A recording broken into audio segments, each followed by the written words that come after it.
Assalamu alaikum wa rahmatullahi wa barakatuh. Bonsoir à tout le monde, bienvenue dans notre page Le Miracle du Coran, à Samedi Cheikh le Comorien. Aujourd'hui, on se retrouve dans notre 26e épisode et aujourd'hui, on va vous expliquer comment on va lire certains hurufs dans le Coran.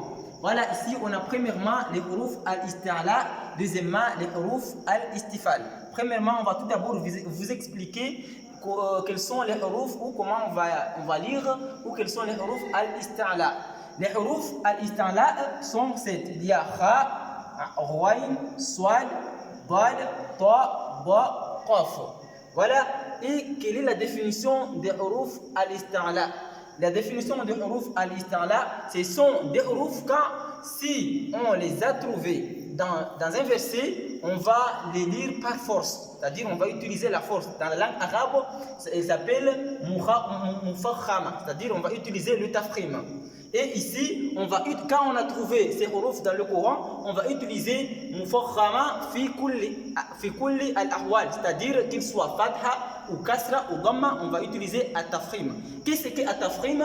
At-tafkhim, c'est le fait de lire avec la force, c'est-à-dire on va remplir la bouche, on va lire le harf avec la force. Vous allez voir dans les exemples. Premier exemple, vous voyez, il y a al-khasirun. Vous voyez ici, il y a Ra qui est l'un des harfs al-isti'la. J'ai utilisé le tafkhim. J'ai lu avec la force. Al-khasirun. Je n'ai pas dit al-khasirun, mais j'ai lu al-khasirun. Yura'una. Vous voyez, j'ai utilisé la force. J'ai lu le ghayn avec force. Ici, il y a ad-dallin. Vous voyez, j'ai prononcé le dal avec force. Ici, il y a al-qasiya. Vous voyez, je n'ai pas dit al-qasiya parce que c'est une faute grave, mais je vais utiliser le tafkhim. Voilà, c'est pourquoi j'ai lu al-qasiya. J'ai rempli la bouche. Voilà, ce sont les hurufs al-isti'la. Je vais passer directement avec les hurufs al-istifal. Qu'est-ce que les hurufs al-istifal? Ce sont les hurufs, ou quels sont les hurufs al-istifal? Ce sont les hurufs qui ne se trouvent pas ici. Voilà, tous les hurufs qui ne se trouvent pas dans les hurufs al-isti'la, on peut les appeler que ce sont les hurufs al-istifal. Quand est-ce qu'on va les utiliser? Ici, on va utiliser at-tarqiq da'ima. Ici, on va utiliser, ils vont être muraqaqa da'ima. Qu'est-ce que muraqaqa ou qu'est-ce que at-tarqiq? C'est le fait de lire, de prononcer, de faire sortir les hurufs avec légèrement. C'est-à-dire, on va être posé et avec tranquillité. On ne va pas remplir la bouche ou montrer toutes nos forces, mais on va lire légèrement.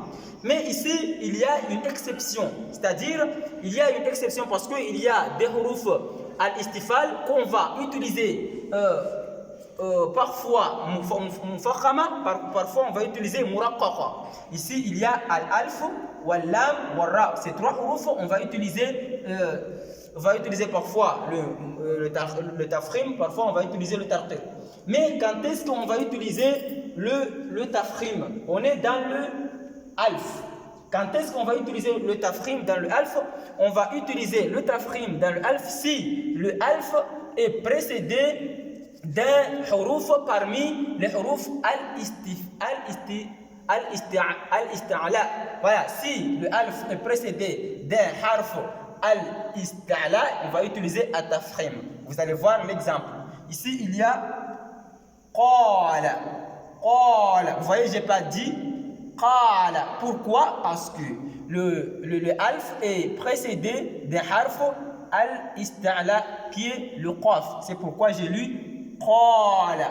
Qala. J'ai lu avec force.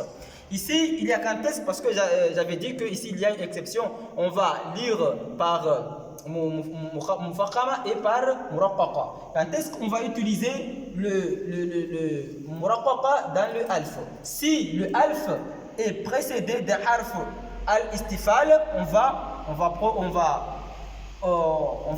lire, voilà, on va utiliser le tarqiq.